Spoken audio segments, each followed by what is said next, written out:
Miss हासिल, खुश आमदीद। Hello mister prosecutor. जी आइए, प्लीज तशरीफ रखिए। आप बहुत थकी हुई लग रही हैं। जी थोड़ी बहुत। कुछ पीना चाहेंगी आप? चाय पी लूंगी। चाय।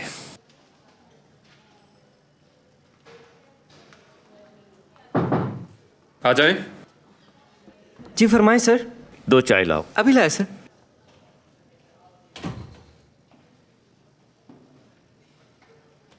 आपके शौहर कैसे हैं?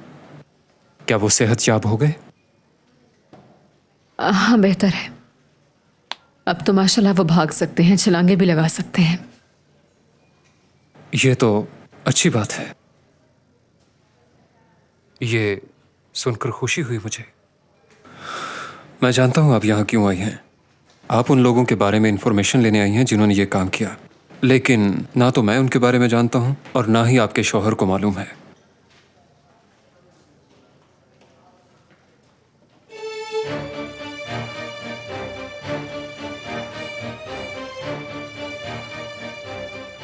दरअसल मैं किसी और काम से आई हूँ सर। मिस्टर प्रोसिक्यूटर,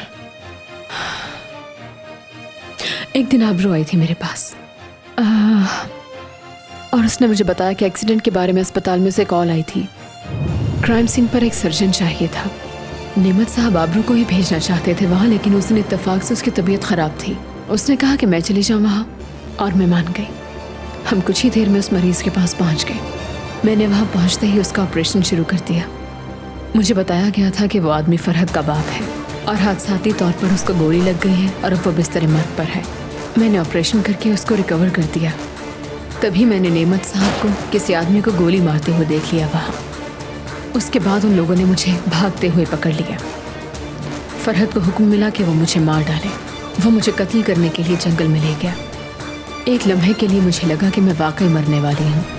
फिर उसने मुझे एक ऑप्शन दी कि अगर मैं उसके खानदान का हिस्सा बन जाऊं और उससे शादी कर लूं तो वो मेरे प्यार हों और मेरी जिंदगी बख्श देगा, कुछ नहीं कहेगा।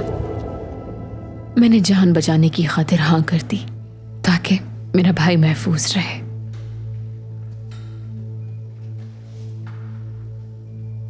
आसिल मैडम। जी सर। आप ठीक तो है ना? माफ कीजिए, वो मैंने सुना नहीं। क्या कह रहे थे आप भला? प्लीज फिर से कहिएगा। मैंने कहा आप कुछ भी नहीं जानती है ना उन लोगों के बारे में जिन्होंने ये किया, क्योंकि फरहत ने मुझे यही बताया था।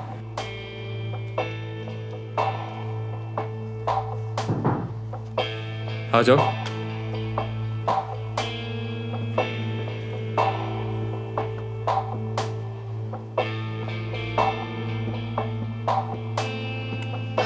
शुक्रिया। चीनी मत डालिएगा। शुक्रिया।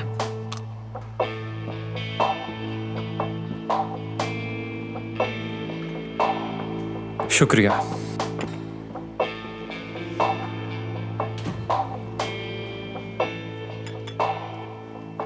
मुझे आपका शुक्रिया अदा करने का पहले मौका नहीं मिला।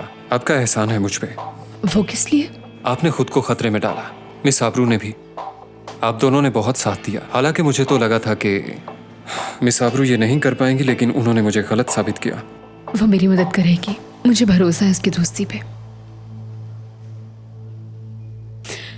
क्या मैं आपसे कोई बात पूछ सकती हूँ मिस्टर यासिर? आप हमेशा फरहत कहते हैं या आप मुझसे कहते हैं कि आसिल मैडम आपके हस्बैंड, मतलब वो आपके बड़े भाई हैं, आप उनको उस तरह क्यों नहीं पुकारते? फरहत भाई कहकर, यू नो।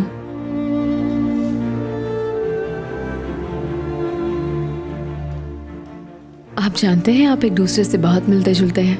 मतलब आप दोनों का मिजाज, उसे भी जब कोई बात छुपानी होती है तो खामोश हो जाता है कि सामने वाले को पता ना चले आपकी सोच के बारे में। आप दोनों भाइयों में कुछ तो मुश्तरक है।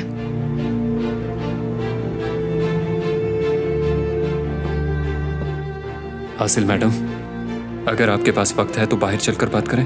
अभी कुछ बातें बाकी हैं। जी जरूर। आ जाइए।